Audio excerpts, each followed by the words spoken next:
Introducing Carrie. Carrie is one of our breast cancer survivors, and she is gracefully going to share her story with us today. So go ahead and give Carrie a round of applause. Thank you. So good evening. Before I get started, I'd like to get all of the survivors that are here to stand up. I know you're eating. I apologize. Wow, look at all of you beautiful people. Yeah, round of applause for everyone. So now before you sit down, we're gonna do something.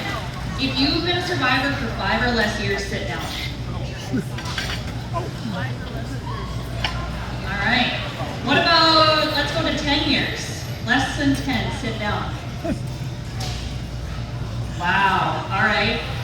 13 years, sit down, 13 or less. 15 or less. I'm gonna make a big jump and go 20 or less. Wow. What do we have? We have a couple people, 25 or less. All right, I'm gonna really be bad at hearing, but how many years do we have back there? 24. Congratulations. How many do you have? Yep. 40 years. Congratulations. That's amazing. And one more. How many do you have? 31. Congratulations. 40? 45. Congratulations to you as well. Thank you guys. I appreciate the participation. So, as she said, I'm Carrie Gourmaker. I live near Walcott, North Dakota, where I live with my husband, 3 pet goats, and a dog. I was diagnosed in July of 2021 with triple-negative breast cancer. I completed my chemo at Sanford in Fargo, but then I came here to Sioux Falls for my double mastectomy and reconstruction. Some of you may remember me from last year, and I guess you guys maybe liked what I had to say, and I was asked to come back.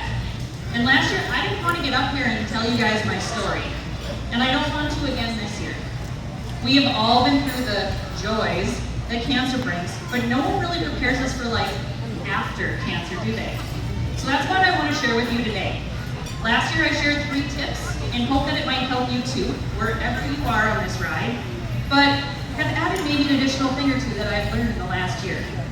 So the 3 things I discussed last year were triggers, a positive mental attitude or PMA, and health and fitness.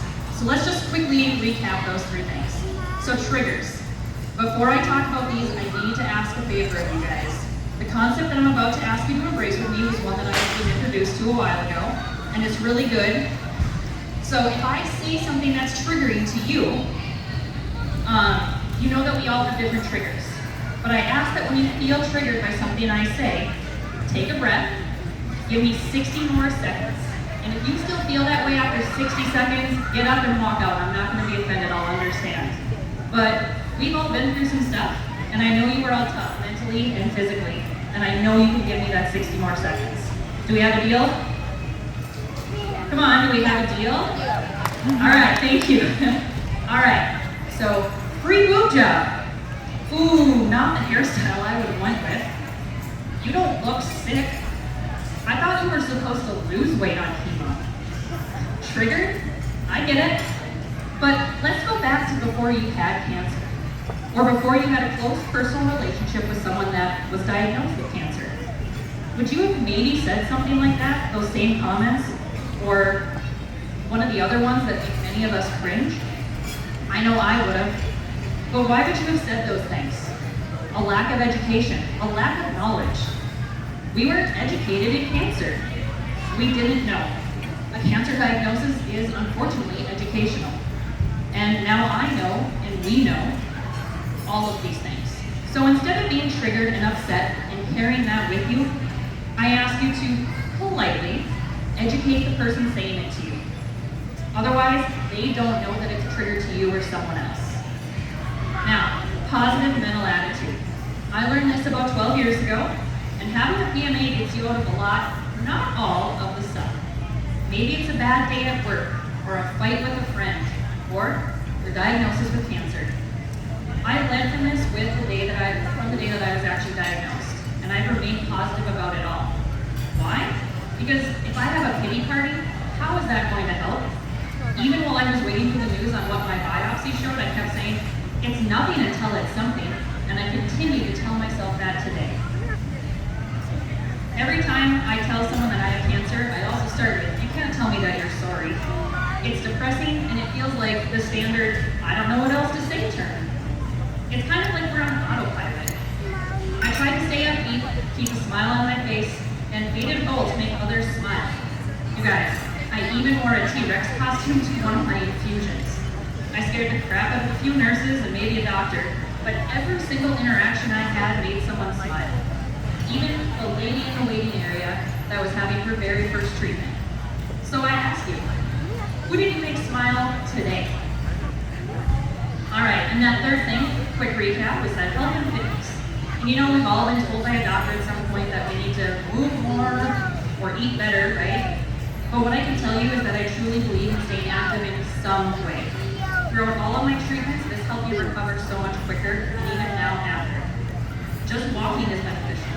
Even on my worst days, right after infusions, I made sure I got up and made at least one lap around my property. Then after surgery, when I wasn't allowed to lift more than a gallon of milk, I walked 60 minutes a day. I was surprised when I came off restrictions and I could lift the same weight that I could going into it. Even my physical therapist was pretty shocked that I wasn't just lifting 5 or 10 pound weights and could do more. All right, so if you took a quick snooze for those things because you've heard them before, now is where you need to wake up because I have a couple new things. But before I do, I need a little bit more audience participation again. This also ensures that if I put you to sleep, I wake you back up. I would like all the caregivers to please stand up. Oh, come on, I know there's some of you in here. Come on, let's stand up. There's got to be more than this. There were a lot of cancer survivors here. Come on. All right, some of you have not received the level of thanks that you deserve for dealing with us at our absolute worst. So can we all please give those standing a round of applause for all of their love and compassion? Thank you. Thank you to the caregivers for everything you did and continue to do. All right, so now on the two things that I want to add that have become so beneficial to me after cancer, that I wish I knew or had known during. Communication and therapy. Communication. Man, you guys, I suck so bad at this, but I learned a lot about it with some help. And I am not talking about communication with your provider, because I hope that you all got that. I'm talking about communication that starts at home. With your spouse, your caregiver, your family, your friends, anyone that's important to you. And that list also includes you. How do you communicate? Do you set boundaries? Do you say no? Do you respect that you get exhausted so much quicker now than you did before your diagnosis? And it's going to take you 2 days to recover from an event or family gathering?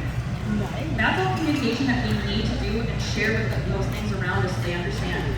Say no. Don't be afraid to explain to someone that you need that time to recover. I guess communication and education that I talked about earlier kind of goes hand in hand. Also, make sure you ask your spouse or your loved one how they're doing and handling it. With all the focus on you, sometimes they feel like they don't really have a choice, but it will help them, I promise. Now, therapy, and I mean all kinds of therapy. Mental, physical, marriage, family, group, and all the ones that I'm missing. I admit I was the first one saying I didn't need this, but now I wish I had known these people sooner. Even when I was okay, I wish I had established even a one-time-a-month visit with a therapist, both for myself and for my husband and I. Just to talk, and maybe if it was a hard day or week, I had someone qualified to really help me sort it all out. I am finding now that talking with a positive group of others with cancer is beyond beneficial, kind of like what we're hopefully doing tonight as well. Did you know that there are other people out there going through these things and feeling the same way you are? Crazy, right? Again, how many of us here that have the same kind of cancer and have dealt with the same things, have those discussions? I also, through my individual therapist, have learned how to properly express my feelings, more than just that communication part. And through marriage therapy, have worked through some hard issues that brings our feelings and us closer together. What? And because there are kids here, I will just say that I've also learned a lot about myself post-cancer in my body with some SEX therapy. I am more than happy to talk more about this, but again, there's kids here. So please catch me after if you would like to discuss this further. Or anything that I've talked about earlier. But what I'm trying to say is please reach out, talk to someone, or just get some physical therapy if something doesn't feel right. In closing, I want to ask you all to think about the top 3 things that are important to you. Most of you would probably typically say your family, friends, faith, maybe work. But my question for you is, why aren't you at that list, and why aren't you at the top? I encourage you to put yourself first, because if you don't take care of you first, how will you take care of your family and friends like you want to? Take the pictures, do the therapy, communicate, go for a walk, take the trip. Do it all for you. Thank you all for your time. I really appreciate being here, and I hope that something that I've said has helped you in some way. Have a good night.